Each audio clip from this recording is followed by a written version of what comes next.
சூழலியல்ல John Ernst வீவரோடைய மிகப்பெரிய சாதனைகள் என்னென்னன்றத பார்க்கலாம். ஜான் எர்ன்ஸ்ட் வீவர் அமெரிக்காவை சேர்ந்த ஒரு தாவரவியலாளர் மற்றும் புல்வெளி சூழலியலாளர். இவர் 1884 மே 5 அன்னைக்கு யுனைடெட் ஸ்டேட்ஸோடைய அயோவாவில் இருக்கிற மான்கமரி கவுண்டியோடைய ஈஸ்ட் டவுன்ஷிப்பில் இருக்கிற வில்லிஸ்கால பிறந்தாங்க. இவர் 1916 ஆண்டு அந்த யுனைடெட் ஸ்டேட்ஸோடைய மினசோடாவில் இருக்கிற மினியாபோலிஸ் செயின்ட் பாலோடைய யூனிவர்சிட்டி ஆஃப் மினசோடாவில் இருந்து PhD in biology and botany, அதாவது உயிரியல் மற்றும் தாவரவியலில் முனைவர் பட்டம் பெற்றாங்க. அதைத் தொடர்ந்து 1917 ஆண்டு யுனைடெட் ஸ்டேட்ஸோடைய நெப்ராஸ்காவில் இருக்கிற லிங்கனுடைய யூனிவர்சிட்டி ஆஃப் நெப்ராஸ்கா லிங்கனில் இவர் ஒரு ப்ரொஃபஸர் ஆஃப் பிளான்ட் இக்காலஜி, அதாவது தாவர சூழலியல் பேராசிரியராக நியமிக்கப்பட்டாங்க. அந்த நேரத்தில் தான் இவர் தாவரங்களை பற்றி ஆய்வு செய்ய தொடங்கியிருந்தாங்க. பொதுவாக அந்த காலத்துலலாம் தாவரங்களை பற்றி ஆய்வு செய்யும் போது மண்ணுக்கு மேலே விசிபிளாக தெரியக்கூடிய தாவரங்களினுடைய தண்டுகள், கிளைகள், இலைகள், பூக்கள் போன்றவைகளை தான் ஆய்வு செஞ்சு வந்தாங்க. ஆனால் இவர் வித்தியாசமாக தாவரங்களினுடைய வேர்களை ஆய்வு செஞ்சு வந்தாங்க. அதுலேயும் குறிப்பாக ட்ரென்ச் மெத்தட் அப்படின்ற ஒரு முறையை பின்பற்றி இவர் தாவரங்களினுடைய வேர்களை ஆய்வு செஞ்சு வந்தாங்க.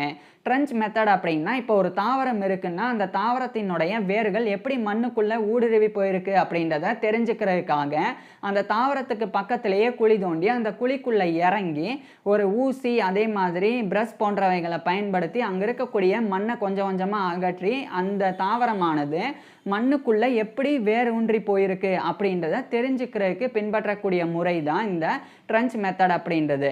அந்த முறையை பின்பற்றி தான் இவர் வந்து தாவரங்களினுடைய வேர்களை ஆய்வு செஞ்சு வந்தாங்க.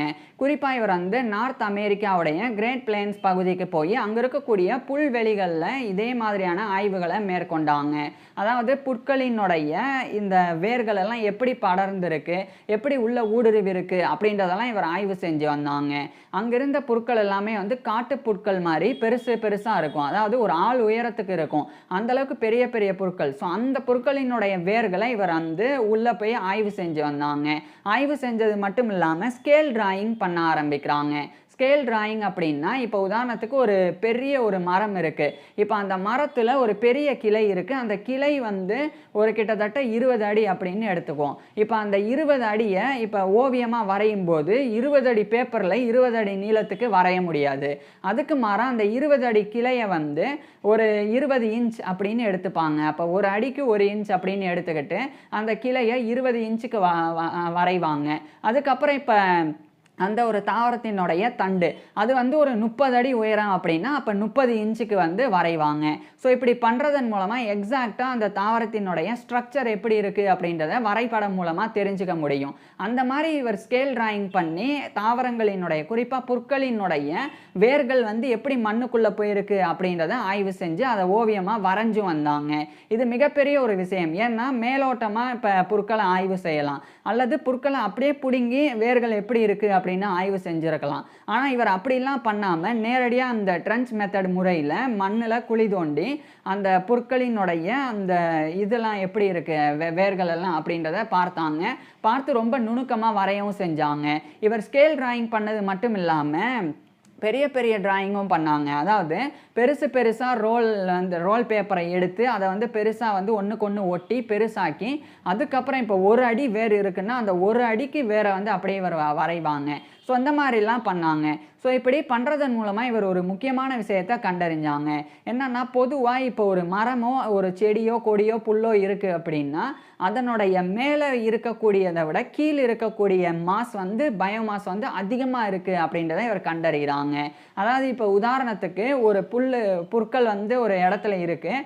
அந்த புற்களை வந்து மேலே வெட்டி பார்த்தா அதை வந்து எடையிட்டு பார்த்தா அது ஒரு 100 கிராம் இருக்குது அப்படின்னா அந்த புற்களினுடைய வேர்கள் அந்த உள்ள அமைப்பு அது வந்து கிட்டத்தட்ட 500லேருந்து 600 கிராம் வரைக்கும் இருக்குது. அதாவது 5-6 மடங்கு வந்து அதிகமாக இருக்கும். அப்போ ஒரு தாவரம் இருக்குன்னா அந்த தாவரத்தினுடைய மேற்பரப்பை தாங்கக்கூடிய வேர்கள் தான் வந்து தாவரங்களினுடைய மற்ற பாகங்களை விட அதிகமான மாஸ் எடையோடு இருக்குது அப்படின்றத இவர் வந்து கண்டறிஞ்சாங்க.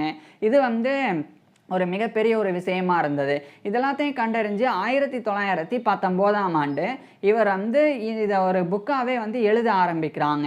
அந்த நேரத்தில இவருக்கு இன்னும் பல விஷயங்கள் தெரிய ஆரம்பிக்குது.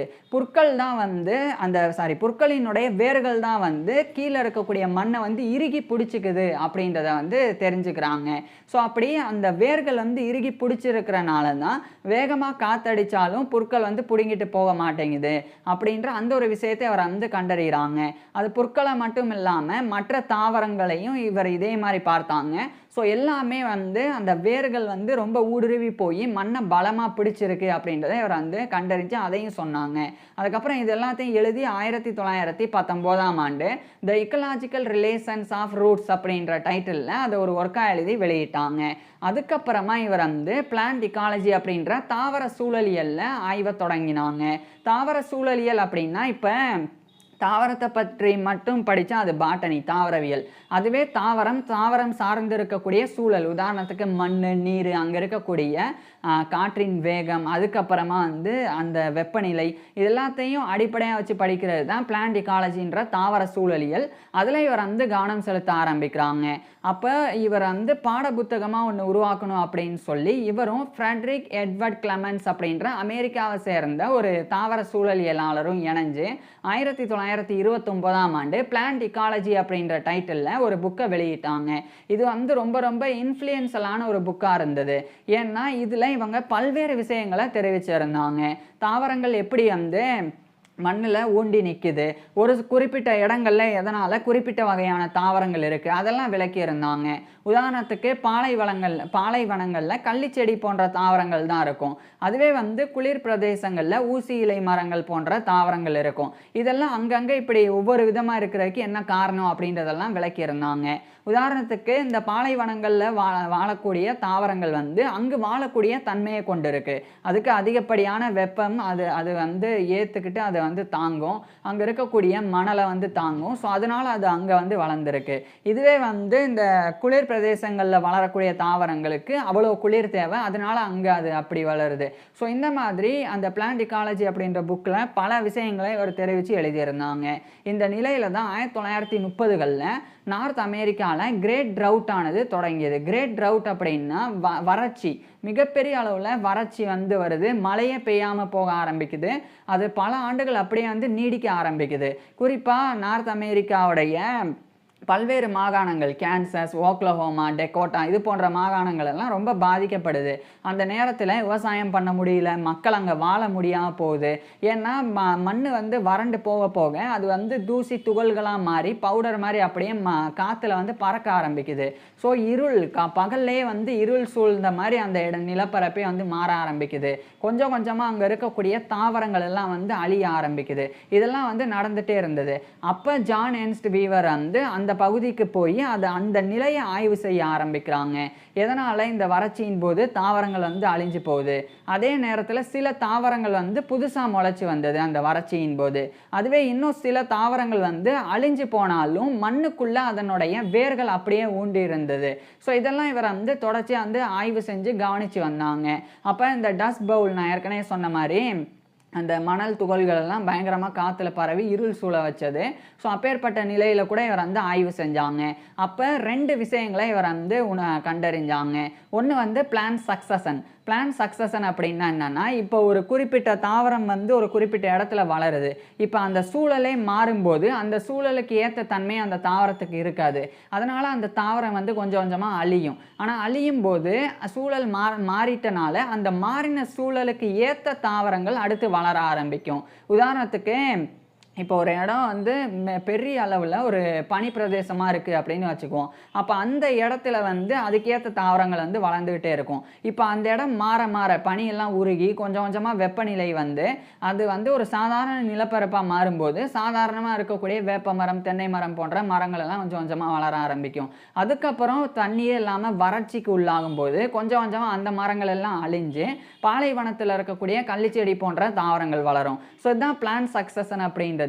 ஒரு இடத்துல ஒரு நிலை மாற மாற அந்த சூழ்நிலைக்கு ஏற்ற மாதிரி தாவரங்கள் வந்து அடுத்தடுத்து உருவாகிட்டே இருக்கும். அதை இவர் வந்து கண்டறிகிறாங்க இந்த வறட்சியின் போது. ஏன்னா அது செழிப்பாக இருக்கும்போது இருந்த தாவரங்கள் அழிஞ்சிட்டே போய் வறட்சியின் போது புதிய தாவரங்கள் உருவாக ஆரம்பிச்சிருந்தது. அதுக்கப்புறம் பிளான்ட் ரெசிலியன்ஸ் அதையும் இவர் கவனிச்சாங்க. அப்படின்னா என்னன்னா, சில புற்கள் வந்து மிகப்பெரிய அளவில் இருக்கக்கூடிய புற்களானது வறட்சியின் போது அழிஞ்சது. ஆனால் அந்த இடத்துல தோண்டி பார்த்தா வேர்கள் உயிர்ப்போட இருந்தது. அப்படின்னா என்ன அர்த்தம்னா, அங்கே மீண்டும் எப்பயாவது மழை பெஞ்சாலோ அல்லது மனிதர்கள் தண்ணி ஊற்றினாலோ அந்த வேர் வந்து உயிர் பெற்று மறுபடியும் வந்து அந்த இடத்துல அதே அந்த புற்கள் வந்து வளரும், மீண்டும் வளரும். இதுதான் பிளான்ட் ரெசிலியன்ஸ் அப்படின்றது. இதை இவர் வந்து பல ஆண்டுகள் ஆய்வு செஞ்சு அதை கவனித்து அதையும் வந்து கண்டறிஞ்சாங்க. இது வந்து மிகப்பெரிய ஒரு விஷயமா இருந்தது. அதுக்கப்புறம் ஒரு சில இடங்கள்ல மட்டும் மண் வந்து பெருசா வந்து பறக்கலை. அது ஏன் அப்படின்றத கவனிச்சாங்க. அதாவது மண் வந்து பவுடரா மாதிரி பறக்கலை. அது ஏன் அப்படின்னு கவனிக்கும் போது அந்த இடத்துல சில புற்கள் வந்து இன்னுமே அந்த வறட்சியின் போது அழியாம இருந்தது. அது அந்த வறட்சியை தாங்கக்கூடிய தன்மையை கொண்டு இருந்தது. மேலும் அந்த புற்களினுடைய வேர்கள் மண்ணை இறுகி பிடிச்சிருந்தது. அதனால அந்த இடத்துல மண் வந்து தூசியாக வந்து பறக்கலை. இதையும் வந்து கண்டறிகிறாங்க. இது மட்டும் இல்லாமல் அந்த பல விஷயங்கள் தொடர்ந்து இவர் கவனித்து வந்தாங்க. அதாவது விவசாயம் பண்ணுறனால எப்படி அந்த இடம் பாதிக்கப்படுது அப்படின்னு. ஏன்னா விவசாயம் பண்ணும்போது கோதுமை, சோளம் இது போன்றவைகளை விளைவிக்கிறோம் அப்படின்னு சொல்லி அங்கே இருக்கக்கூடிய புற்களை வந்து அழிப்பாங்க. ஆனால் புற்கள் வந்து ரொம்ப அவசியமானது. ஏன்னா அந்த நிலையே மாறும்போது, வறட்சி ஏற்படும் போது சில புற்கள் தான் வந்து வேற வந்து கெட்டியாக வந்து அந்த மண்ணை வந்து பிடிச்சிக்கிட்டு மண்ணை பறக்க வைக்காமல் விடுது. அப்படியான சூழ்நிலை மட்டும் இல்லாமல் அந்த இடத்துல அப்போ தண்ணி ஊற்றினாலும் தண்ணி வந்து நல்லா உள்ளே போகும், மண் வளமும் நல்லா இருக்கும். ஸோ அதை இவர் கண்டறிகிறாங்க. அதுக்கு விவசாயம் பண்ணுறதுக்காக புல்வெளிகளை வந்து அழிக்கிறது. அடுத்து வந்து ஆடு, மாடு போன்றவைகளை அதிகமாக புல் மேய விடுறது. அதாவது அதிகமாக அந்த இடத்துல சுத்தமாக புல் இல்லாத அளவுக்கு புல் மேய விடுறது. இதெல்லாம் எவ்வளோ பாதிப்பை ஏற்படுத்தும் அப்படின்றதையும் இவர் கண்டறிஞ்சு சொன்னாங்க. அதுக்கப்புறம் 1940களுக்கு பிறகு கிட்டத்தட்ட ஒரு தசாப்தத்துக்கு பிறகு தான் அந்த இடத்துல மழை பெய்யவே ஆரம்பிச்சிருந்தது. அந்த கிரேட் ட்ரவுட்டின் போது மழையே பெய்யலையா அப்படின்னா அப்படி கிடையாது, மழை பெஞ்சது தான். ஆனால் அங்கங்கே அப்பப்போ சும்மா ஒரு 5 நிமிஷம் 10 நிமிஷம் மட்டும் மழை பெய்யும். அந்த மழைக்காலம் அப்படின்னு வரும்போது அந்த நேரத்தில் பெய்ய வேண்டிய மழைப்பொழிவு இல்லாமலே இருந்தது. அதனால தான் இவ்வளோ பாதிப்பு. அது 1940களுக்கு பிறகு சரியாக ஆரம்பிக்குது. அப்படி சரியாகும்போது இவர் வந்து சில விஷயங்களை வலியுறுத்த ஆரம்பிக்கிறாங்க. இந்த பகுதிகளில் குறிப்பிட்ட அளவுக்காச்சும் புல்லை வளர வைங்க. அப்போ தான் இந்த இடத்துல வறட்சி வரும்போது இந்த நிலத்தை இந்த புற்கள் பாதுகாக்கும் அப்படின்னு சொன்னாங்க. அதுக்கப்புறமா விவசாயம் பண்ணும்போது இந்த குறிப்பிட்ட நிலத்தில் விவசாயம் பண்ணணும் அப்படின்றத வலியுறுத்தினாங்க. அதே மாதிரி இவர் ஏற்கனவே வேர்களை பற்றிலாம் ஆய்வு செஞ்சுருந்தனால எந்த அளவுக்கு வேர்கள் ஊடுருவி போகும், எந்த அளவுக்கு வேர்கள் வந்து இந்த மண்ணை வந்து பிடிச்சி வச்சுக்கும்ன்றதெல்லாம் ரொம்ப சிறப்பாக இவருக்கு தெரிஞ்சிருந்தது. ஸோ அதெல்லாம் வலியுறுத்தினாங்க. அடுத்து அரசாங்கமே இவருடைய பேச்சை கேட்டு அவருடைய சொன்ன நடைமுறைகளை வந்து பின்பற்றினாங்க. அந்த அளவுக்கு முக்கியமாக பணிகளை இவர் பல்வேறு விஷயங்களாக செஞ்சாங்க. அதனால தான் இன்றைய காலகட்டத்தில் அந்த நார்த் அமெரிக்காவில் வறட்சி அந்த பகுதி வந்து இன்னைக்கு நல்லாவே மாறி இருக்கு. இன்னைக்கு வந்து அது மெயின்டைன் பண்ணப்படுது. இந்த விவசாயம் பண்ணுறதுக்கு எப்படி பயன்படுத்தணும், அதுக்கப்புறம் மற்ற நிலங்களை எப்படி வச்சுக்கணுன்றது அந்த இதெல்லாம் வந்து இப்போ தான் வந்து புரிதல் ஏற்பட்டிருக்கு. ஸோ அந்த புரிதலை ஏற்படுத்தியவர் ஜான் எர்ன்ஸ்ட் வீவர் தான். அதுக்கப்புறம் இவர் வந்து நார்த் அமெரிக்காவில் இருக்கக்கூடிய பிரரிஸ் அப்படின்னா புல்வெளிகள், அவைகள் பற்றிலாம் ஆய்வு செஞ்சு முழுமையாக வந்து தொகுத்து 1954ஆம் ஆண்டு நார்த் அமெரிக்கன் பிரரி அப்படின்ற டைட்டிலில் ஒரு புக்கை வெளியிட்டாங்க.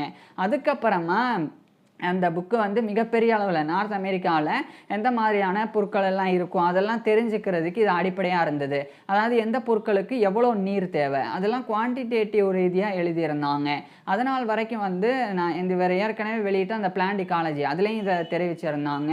என்னென்னா அது நாள் வரைக்கும் வந்து இப்போ ஒரு தாவரம் இருக்குன்னா அந்த தாவரத்தை மேலோட்டமாக ஆய்வு செஞ்சுட்டு போனாங்க. ஆனால் இவர் தான் வந்து கணக்கீடு பண்ணுங்க, ஒரு தாவரம் இருக்குன்னா அது எவ்வளோ நீரை வந்து உறிஞ்சுது, எவ்வளோ அடிக்கு கீழே வந்து வேர் போகுது, அது எவ்வளோ வெப்பநிலையை தாங்குது, அது எவ்வளோ வெப்பம் இருந்தால் வேகமாக வளருது, அதிகப்படியான வெப்பம் இருந்தால் அது வேகமாக வளருதா அல்லது வளர்ச்சி தடைப்படுதா, அது எல்லாத்தையுமே எழுதி வச்சுக்கணும் அப்படின்னு சொல்லி இவர் சொன்னாங்க. ஏன்னா அப்படி பண்ணுறதன் மூலமாக தான் விவசாயம் பண்ணும்போது இந்த நிலத்துக்கு என்ன பயிர் ஏற்றது அப்படின்றத தெரிஞ்சுக்கிட்டு அதுக்கேற்ற மாதிரி பயிரிட முடியும். ஸோ அதெல்லாம் இவர் வந்து இதில் வலியுறுத்தி இருந்தாங்க. அதுக்கப்புறமா இவர் பணிபுரிஞ்சு வந்த அந்த யூனிவர்சிட்டி ஆஃப் நெப்ராஸ்கா, லிங்கன் இருக்கக்கூடிய நெப்ராஸ்கா, அங்கே இருக்கக்கூடிய தாவரங்களை பற்றிலாம் இவர் ஆய்வு செஞ்சு நேட்டிவ் வெஜிடேஷன் ஆஃப் நெப்ராஸ்கா அப்படின்ற டைட்டிலில் 1965ஆம் ஆண்டு ஒரு புக்கை எழுதி அதை வெளியிட்டாங்க. அதுக்கப்புறம் 1966ஆம் ஆண்டு ஜூன் 8 அன்னைக்கு இவருடைய 82 வயசில் ஜான் என்ஸ் பீவர் வந்து இறந்து போனாங்க. இவர் இறந்து போயிட்டாலும் சூழலியலில் இவர் ஆற்றின பங்களிப்பு வந்து ஆழப்பெரியது. ஸோ இப்பேற்பட்ட இந்த ஜான் என்ஸ்ட் பீவர் பற்றி நீங்கள் என்ன நினைக்கிறீங்க அதை கீழே கமெண்ட்ஸில் சொல்லுங்கள். அதே மாதிரி இவருடைய ஃபுல் லைஃப் ஹிஸ்ட்ரியை நான் ஏற்கனவே பேசியிருக்கேன். அதை பார்க்குறதுக்கு கீழே டிஸ்கிரிப்ஷனில் லிங்க் கொடுத்துருக்குறேன், கட்டாயமாக பாருங்கள். அது மட்டும் இல்லாமல் நான் பேசின விஷயங்களையுமே கீழே டெக்ஸ்ட்டாக டிஸ்கிரிப்ஷனில் கொடுத்துருக்குறேன், வேணும்னா அதையும் படித்து பார்க்கலாம். தேங்க்யூ.